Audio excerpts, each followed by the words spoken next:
বইঘরের এক কোণের শেলফটার সামনে একটা খোলা জানালা। কাঠের জানালাটায় কোনো প্রকার গ্রিল নেই, তবে বাইরের দিকে পাটাতনের মতো করে কাঠ বাড়িয়ে রাখা, আর তাতে ছোট ছোট টবে কিছু গাছ, পানি ভরা একটা গোলাকার পেয়ালায় ছোট ছোট কচুরিপানা। রোদ সে পেয়ালার পানিতে প্রতিফলিত হয়ে সাজের মুখে চোখে পড়ছে। গাছগুলোতে পানি দিচ্ছিল সাজ। কলেজ থেকে ফেরার পর হুট করেই ওর মনে পড়ে গিয়েছিল বেশ কদিন ও বইঘরে যায়নি। কর্মচারী তার ৯টা থেকে ৬টায় বাধা ধরা সময় লাইব্রেরি দেখভাল করলেও নিঃসন্দেহে গাছগুলোর যত্ন করেনি। তাই বিকেল হতে না হতেই সুচিকে নিয়ে বইঘরে চলে এসেছে ও। পানি দেওয়া শেষে সাজ বোতলটা নিচে রেখে দিল। ওড়নায় হাত মুছে সামনের শেলফটায় তাকাতেই সাজের চোখ যায় শেলফে থাকা নড়বড়ে বাঁধনের একটা মোটা বইয়ে। আগ্রহ হয় ওর। গোড়ালি উঁচিয়ে সাজ হাত বাড়ালো সেদিকে। একেবারে কোণঠাসা মোটা বইটা বের করতে ভালোই বেগ পেতে হলো ওকে। তবুও ও বইটা বের করলো। খুশি মনে কভারটা দেখে বই খুলে তাকে নাক ঠেকালো সাজ। ঠিক তখনই কানে আসে, I think she likes me. চমকে উঠে সাজ পাশে তাকালো। এই স্বরকেও চেনে, চিনবে না কেন? একদম শুরুর দিন থেকে এই স্বরই তো ওকে চমকাচ্ছে, থমকাচ্ছে। আর কারো নয়, এ স্বর সেই বেপরোয়া পুরুষের, এ স্বর সায়ন্য হামিদের। সায়ন্য বরাবর সামনে দাঁড়িয়েছিল। সুজিকে কোলে নিয়ে বেশ আহ্লাদ করে ওর গায়ে হাত বুলাচ্ছিল সে। নিজের ধারণাকে বাস্তবে দেখে সাজের নড়চড় বন্ধ হয়ে যায়। বই হাতে করে সায়ন্যর দিকে ফ্যাল ফ্যাল করে চেয়ে রইল ও। সায়ন্য সুজির থেকে দৃষ্টি তুলে সামনে তাকালো। দুষ্টুমি ভরা হাসির সাথে ভ্রু নাচিয়ে সাজকে শোধালো, হোয়াট এভার ইউ ম্যাম। ধূপ করে হাতের বইটা বন্ধ করে ফেলল সাজ। এটা যে খুব সুখভরা জবাব ছিল না তা সহজেই টের পেল সায়ন্য। সাজ কঠোর চেহারার সাথে আঙুলে সুজিকে ইশারা করলো সায়ন্যর কোল থেকে নামার জন্য। কিন্তু সুজির হেলদোল নেই। চোখ বন্ধ করে ও বেশ আয়েসে মাথায় সায়ন্যর হাত বোলানো উপভোগ করছিল। সায়ন্য সেলফে হেলান দিয়ে দাঁড়ালো। সুজির গায়ে হাত বোলাতে বোলাতে কিছুটা অবাক হয়ে বলল, আজ চুড়ি পরনি কেন? সাজও অবাক হয়েছিল। কেউ একজন ওর চুড়ি না পরাটা খেয়াল করবে কখনো ভাবেনি ও। কিন্তু আজ সেটাই ঘটল। সেকেন্ডেরও কম সময়ের জন্য সাজের চেহারায় বিস্ময় এসেছিল। পরপরই নিজেকে স্বাভাবিক করে হাতের বইটা শেলফে রেখে দিল ও। সায়ন্য এবারেও বুঝল সাজ প্রথমটার মতো এই প্রশ্নটারও উত্তর দেবার প্রয়োজন বোধ করছে না। সায়ন্যকে পাশ কাটিয়ে আসতে গিয়ে সাজ শুনতে পেল, আচ্ছা তুমি এগোও, আমি সুচিকে নিয়ে আসছি তালুকদার নিবাস। চলার ওপরে ইউটার্ন নিল সাজ। যন্ত্রের মতো পুনরায় সায়ন্যর সামনে এসে দাঁড়িয়ে গেল। হাত বাড়ালো সুজিকে নেবে বলে, কিন্তু সায়ন্য সুজিকে সরিয়ে নেয়। অসহায়ের মতো করে তাকিয়ে রইল সাজ। সত্যি অসহায়ও, কেননা ও জানে সায়ন্য হামিদ একবার যখন বলেছে সে তালুকদার নিবাস যাবে, তার মানে সে এটাই করবে। আর এখন তার তালুকদার নিবাস যাওয়া মানে কেয়ামত হয়ে যাওয়া। আর এটাই সাজ চায় না। যে পরিস্থিতি গত কয়েকদিনে রয়ে সয়ে এসেছে সেখানে আর কোনো তাণ্ডব চায় না ওর। সায়ন্য না ওর পরিস্থিতি টের পেল না কারণ। সাজের অসহায় চাহনিকে অস্বস্তি ভেবে ও দোষীর মতো করে বলল, আমি তালুকদার নিবাসেই যাচ্ছিলাম, কিন্তু মোড়ে সুজিকে পেয়ে গেলাম। বুঝলাম ও যখন এখানে তুমিও বই ঘরেই আছো, তাই এখানেই চলে এসেছি। এখন তুমি যদি এখানে কথা বলতে কমফোর্টেবল না হও, তাহলে আমি আল্লাহর দোহাই লাগে আপনি তালুকদার নিবাসে যাবেন না। আপনার জন্য আমি আমার পরিবারের আর কোনো ঝামেলা চাই না। এমন জাতীয় কিছু একটা টাইপ করার জন্য কাঁধের টোট ব্যাগ থেকে ফোন বের করতে যাচ্ছিল সাজ, কিন্তু ওকে তাড়ায় দেখে সায়ন্য আগের কথা শেষ না করেই বলল, টাইপ করতে হবে না, তুমি ইশারায় বলো, আমি বুঝবো। সাজের হাত থামে। বিস্ময়ে আরেকবার তাকায় ও সায়ন্যর দিকে। আজও সে ওকে বুঝে গেল, বলার আগেই, বোঝানোর আগেই। সায়ন্য এবার সুজিকে নিচে নামিয়ে প্যান্টের দু পকেটে হাত গুজল। দু কাঁধ ঝাঁকিয়ে বেশ আত্মবিশ্বাসের সাথে বলল, তোমার ভাষা শিখে ফেলেছি, বিশ্বাস না হলে পরীক্ষা করে নিতে পারো। কি করার ছিল, কি বলার ছিল, যেন ভুলে গেল সাজ। তালুকদার পরিবারের সদস্য ছাড়া ওর ভাষা আজ অবধি কেউ বোঝেনি। আত্মীয় স্বজন, প্রতিবেশী থেকে শুরু করে স্কুল কলেজের বন্ধুবান্ধব সবার সাথেই টাইপ করে কথা বলতো ও। কেউ কখনো ওর কথা বোঝার জন্য আলাদা প্রয়াস চালায়নি। এমনকি কয়েক বছর আগে তালুকদার নিবাসে আসা রুবিও এখনও অবধি ওর ভাষা রপ্ত করতে পারেনি। অথচ মাত্র কিছুদিনের পরিচয়ে ওর জীবনে জুড়ে যাওয়া মানুষটা আজ ওকে বলছে ওর ভাষা নাকি সে শিখে ফেলেছে, ও নাকি পরখ করে নিতে পারে। সাজ নিজের অজান্তেই ওর কথাটা আমলে নিয়ে ফেলল। ব্যাগ ছেড়ে গুরুতর ভঙ্গিতে দাঁড়ালো। ইশারায় বোঝালো কিছু একটা। সায়ন্য ওর হাত নাড়ানো দেখে হতবাক হয়ে চেয়ে রইল কিছুক্ষণ। অতঃপর ডান কাঁধে কপাল ধরে হেসে ফেলল। শাহাদাত আঙ্গুলের পিঠ দিয়ে সেলফে দুবার টোকা দিল সাজ। রিমাইন্ডার পেয়ে সায়ন্য কপাল থেকে হাত নামালো। জিভ দিয়ে ঠোঁট ভিজিয়ে হাসি কমানোর চেষ্টা করে জবাব দিল, একই রণ বাজা বাজে ঘন ঘন।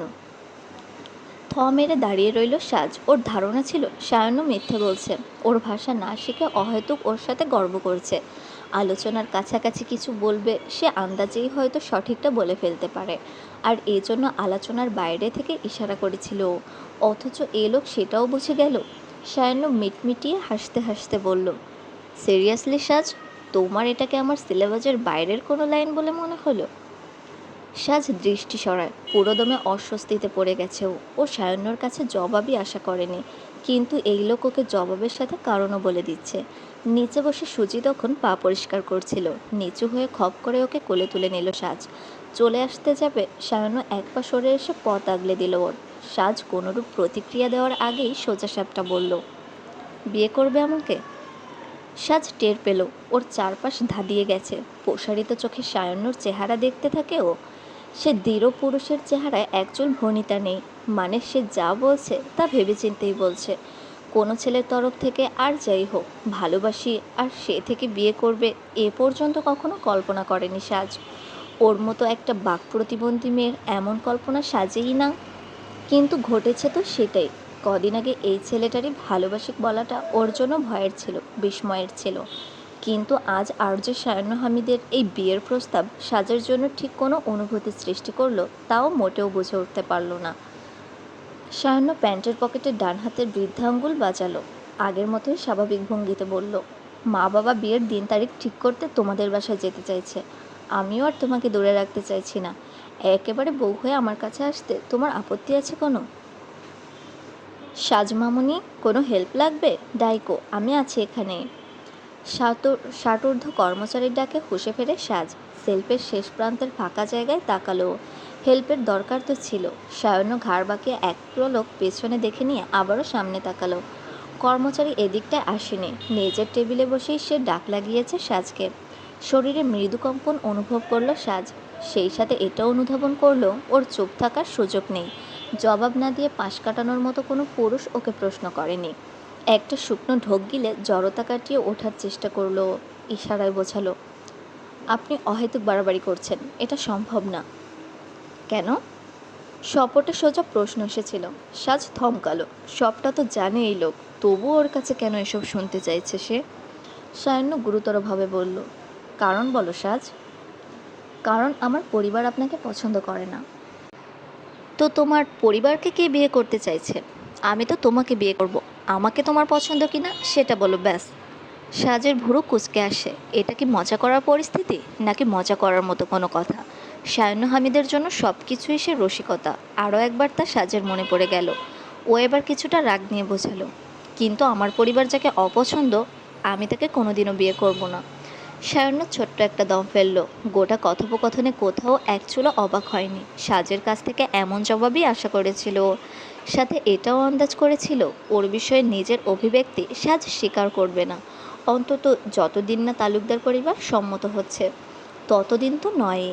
সাজ বোঝালো, এবার আমি যেতে পারি? হ্যাঁ, তাহলে আর তোমার সাথে কথা বলে কী লাভ? আমি সোজা তোমার পরিবারের সাথেই কথা বলি, কেন তাদের আমাকে অপছন্দ। আপনি জানেন না তাদের কেন আপনাকে অপছন্দ? প্রথম দিনেই আপনি তালুকদার নিবাসে যা করে এসেছিলেন, ওই ঘটনার গিল্টি ফিল আছে আমার সাজ। ওখানে তোমার আর কামরুলের পরিবার ছিল। তোমার পরিবার তোমাকে জানে, আর কামরুলের পরিবারকে আমি জানিয়েছি কেন আমি ওই দিন ওই কথাটা বলেছিলাম। আমার মনে হয় না ওই শব্দ তোমাকে আর কোথাও কখনো দ্বিতীয়বার ফেস করতে হয়েছে। অপরাধবোধ এত বেশি ছিল যে আমি এক্সকিউজ করেছিলাম তোমার কাছে। তবুও যদি তোমার মনে হয় তা যথেষ্ট ছিল না, এখনও আমাকে ক্ষমা করা যায় না, তাহলে বলো কী করতে হবে আমাকে, আমি সব কিছু করতে রাজি। সায়ন্যর জবাবে কোনোরূপ থামাথামি ছিল না। এমন সুস্পষ্ট স্বীকারোক্তি হয়তো কেবল সেই দিতে জানে। আর এই জবাবটা সাজও মনে মনে জানত। অভিযোগ তো ও প্রথম দিনেই তুলে নিয়েছিল। যা ছিল তা ছিল অনুরাগ, আর সায়ন্য হামিদের প্রতিবারের উপস্থিতি সেটাও ভেঙে চুরে দিয়েছিল। সাজ ব্যাস ভাইয়ের কথাতেই পুনরাবৃত্তি করছিল। এবারেও মাশফিকের অভিযোগকেই বোঝালো ও। যে সম্পর্কে ছিলেন সিরিয়াস নন বলে সেটাকে আগাতে পারেননি, তাহলে আবার কেন? তোমার কি মনে হয় আমি তোমার ব্যাপারেও সিরিয়াস না, খামোখাই তোমাকে বিয়ে করতে চাইছি?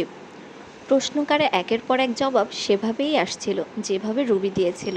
মাসফিকের যেই প্রশ্নগুলো সাজকে গত কদিনে স্থির হতে দেয়নি, রুবির প্রশ্নগুলো ওকে আরও অস্থির করেছিল। কয়েক মুহূর্ত পেরিয়ে যায়, সাজের তরফ থেকে আরও কিছু শোনার আশা করছিল সায়ান্ন।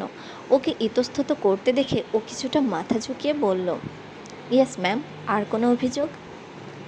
আপনি তো সিগারেটটাও খান। শেষ অবধি এটার ইশারাও দিয়ে ফেলেছিল সাজ। মাশফিকের সর্বশেষ যুক্তি বোঝানো শেষে তৎক্ষণাৎ চোখ নামিয়ে নিল ও। পরপরই চোরের মতো চোখ তুলে দেখল সায়ান্ন হামিদ আটকেছে। এতক্ষণের কথোপকথনে এই প্রথমবার বিভ্রান্ত দেখাচ্ছে তাকে। প্রশ্নসূচক চেয়েছিল সে। ও কি বোঝালো সায়ান্ন যেন এইবারে বুঝে ওঠেনি। দুবার এদিক ওদিক তাকিয়ে সায়ান্ন আবারও সাজের দিকে তাকালো, কিন্তু সাজ তখন আর চোখ তুলছে না। মেঝের দিকে তাকিয়ে ডান হাতে বাঁ হাতের আঙুল মোচড়াচ্ছিল ও। সায়ান্ন অবুঝের মতো করে বলল, তার মানে এখন আমাকে সিগারেট ছাড়তে হবে? আরেক দফায় চোরা চোখে সায়ান্নর দিকে তাকালো সাজ। কয়েক মুহূর্ত বিমূঢ় হয়ে থেমে থাকার পর সায়ান্নর ঠোঁটে অদ্ভুতভাবে হাসি ফোটে। সাজ বুঝে উঠল না এভাবে এখানে হাসার মতো কিছু আছে কিনা। প্যান্টের পকেট থেকে একটা সিগারেটের প্যাকেট বের করলো সায়ান্ন। তারপর সেটা পায়ের পাশের ময়লার ঝুড়িটায় ফেলে হাসি মুখে বলল, ব্যাপার না, আই উইল ম্যানেজ। সকাল বিকাল তোমার চুমু পেলে নেশা আপনা আপনি কেটে যাবে। কান গরম হয়ে উঠল সাজের। ওখানে আর এক সেকেন্ডও দাঁড়ালো না ও। সায়ান্ন আর শেল্পের মাঝামাঝি অল্প বিস্তর যেটুকু জায়গা ছিল সেখান দিয়ে উবু হয়ে সায়ান্নকে পাশ কাটালো সাজ। সুজিকে কোলে করে বইঘর থেকে রীতিমতো ছুটে বেরিয়ে গেল। মাগরিব পর এই সময়টায় তালুকদার নিবাস শুনশান। বিছানায় সুজির চার পা চারদিকে দিয়ে আয়েসে শুয়ে আছে। সাজ ফোন হাতে করে বিছানায় বসা, আর ওর সামনে মৌ হতবাক হয়ে বসা। শ্বশুরবাড়ি থেকে আসার পরপরই সাজকে ওদের বাসায় যেতে বলেছিল ও, কিন্তু সাজ যায়নি। আজ তাই মৌ বরকে নিয়ে তালুকদার নিবাসে চলে এসেছে। কথাবার্তা শেষ করে ওর বর আসিফ মাশফিকের সাথে বেরিয়েছে। বলেছে ঘণ্টাখানেক পর এসে নিয়ে যাবে মৌকে। চায়ের কাপ নিয়ে সাজের ঘরে এসে বসেছে মৌ। বান্ধবীকে অন্যমনস্ক দেখে বারবার কারণ জিজ্ঞেস করছিল ও। সাজ চুপ ছিল, চিন্তায় ছিল, চাইছিল না গোটা বিষয়টাকে মৌয়ের সামনে রাখতে। তবুও এক সময় মৌয়ের জড়াজড়িতে সবটা বলে দেয় ও। বেশ অনেকটা সময় বিমূঢ় হয়ে বসে থাকার পর মুখ খুলল মৌ, বলল, তার মানে আরজে সায়ান্ন হামিদ তোকে বিয়ের জন্য বলেছে? সাজ আস্তে করে মাথা ওপর নিচ করলো। মৌ কপালে হাত দিল, এদিক ওদিক তাকিয়ে মুখ দিয়ে দম দিল। আগের মতো বিস্ময় বহাল রেখেই বলল, আর তোর ফ্যামিলির তাকে পছন্দ না? সাজ এবারেও মাথা ওপর নিচ করে সম্মতি বোঝালো। মৌ মাথা দুলালো, যেন বোঝালো এমনটা কি করে হয়। ঠিক তখনই টুং শব্দে নোটিফিকেশান আসে মৌয়ের ফোনে। দ্য সায়ান্ন শো ইজ লাইভ নাও। মৌয়ের ফোনের নোটিফিকেশান উইন্ডোর এই লেখাটা চোখে পড়ে সাজেরও। সাজ নিজের ফোনে টাইপ করলো, তুই এর শো শুনিস? বিগ ফ্যান অফ হিম, একটা শো মিস দেই নাই। সাজ প্রসারিত চাইল। ভুরু নাচিয়ে কী বুঝালো মৌ। সাজ দ্রুত হাতে টাইপ করলো, তাহলে বাসায় চলে যা, এখানে বসে তোর ওনার শো শোনা হবে না। কেন, কী সমস্যা এখানে? কোনো সমস্যা নেই, তুই বাসায় যা, আমি সময় করে যাব তোদের বাসায়। কে শোনে কার কথা? মৌ লাইভ চালু করে দিল ফোনে। সাজ অস্বস্তিতে পড়ে যায়। কাপ দুটো নিয়ে চলে আসতে যাচ্ছিল ও। মৌ ওর হাত ধরে ওকে বসিয়ে রেখে বলল, তুই কোথায় যাচ্ছিস? যেখানে যাই, এর ধারে কাছে তো থাকছি না। কেন, এখানে থাকলে কি হবে? জানি না, কিন্তু আমার ভয় হয় উনি আমাকে বুঝে যান। মৌ আটকে রইল। পর মুহূর্তেই ফিক করে হেসে দিয়ে লাইভের নাম্বারে ডায়াল করলো। ফোন লাউড স্পিকারে দিয়ে সাজকে ধরে বসিয়ে রেখে বলল, তাই নাকি, তাহলে তুই এখানেই বসে থাক, আমিও দেখি আরজে সায়ান্ন তোকে কত বোঝে। সাজ অনবরত বারণ করছিল ওকে, কিন্তু ওর বারণ কানে তুলল না মৌ। রিং বাজতেই সাজের বুক দুরু দুরু শুরু হয়ে যায়। সরে আসার চেষ্টা করছিল ও, সাথে মনে মনে এই দোয়াও করছিল যাতে এই কল রিসিভ না হয়। কিন্তু ওর দোয়া কবুল হয় না। দুদণ্ড পরেই রিসিভ হয় কলটা। ওপাশ থেকে ভেসে আসে সেই পরিচিত হাস্যোজ্জ্বল পুরুষালী কণ্ঠ। হ্যালো আওয়ার সেভেন্থ কলার, সায়ান্ন শোর অন ইয়ারে আপনাকে সুস্বাগতম। মে উই নো আপনি কে বলছেন, কোথা থেকে বলছেন? নড়চড় একেবারে বন্ধ করে জমাট বাঁধার মতো স্থির হয়ে বসে রইল সাজ। নাতিশীতোষ্ণ পরিবেশের মাঝেও শরীরে অদ্ভুতভাবে শীত অনুভব হচ্ছিল ওর। সায়ান্ন হামিদকে জবাব দেওয়ার ক্ষমতা ওর নেই। তবুও সাজের মনে হলো বাক প্রতিবন্ধী না হলেও আজ সায়ান্নকে কিছু বলার ক্ষমতা ওর থাকতো না। কোনো উত্তর না পেয়ে সায়ান্ন ওপাশ থেকে আবারও বলল, হ্যালো, আপনি কি আমাদের সাথে আছেন? শুনতে পাচ্ছেন আমাকে? হ্যালো? মৌ কান পেতেছিল আর সাজ চুপচাপ ফোনের দিকে চেয়েছিল। মুখ দিয়ে আওয়াজ করা তো দূর, নড়াচড়া অবধি করল না ও। কলে কোনো সাড়া না পেয়ে তোফায়েল বিরক্ত হলো। কলটা কাটার উদ্দেশ্যে ও বোর্ডে হাত বাড়িয়ে বলল, ধুর বাল হোদাই। ফট করে তোফায়েলের হাত ধরে ফেলল সায়ান্ন। না বুঝে তোফায়েল ভুরু কুঁচকে বন্ধুর দিকে তাকালো। সায়ান্ন বোর্ডের বোতামগুলোর দিকে পলক খিঁচে ওর হাত সরিয়ে দিল। তারপর কলের ভলিউম বাড়িয়ে হেডসাইটটাকে দু হাতে চেপে ধরল কানে। 2 সেকেন্ডের ব্যবধানেই হাসি ফোটে সায়ান্নর চেহারায়। একটা বড় দম নিয়ে চেয়ারে হেলান দিয়ে বসে গেল ও। চোখ বন্ধ রেখে সর্বোচ্চ নিশ্চিতভাবে বলল, চাহনি, চুরির শব্দ, সাইন ল্যাঙ্গুয়েজ অবধি ঠিক ছিল। এখন কি নিঃশ্বাসের আওয়াজেও তোমাকে বুঝে যাওয়ার অভ্যাস করে ফেলতে হবে সাজ?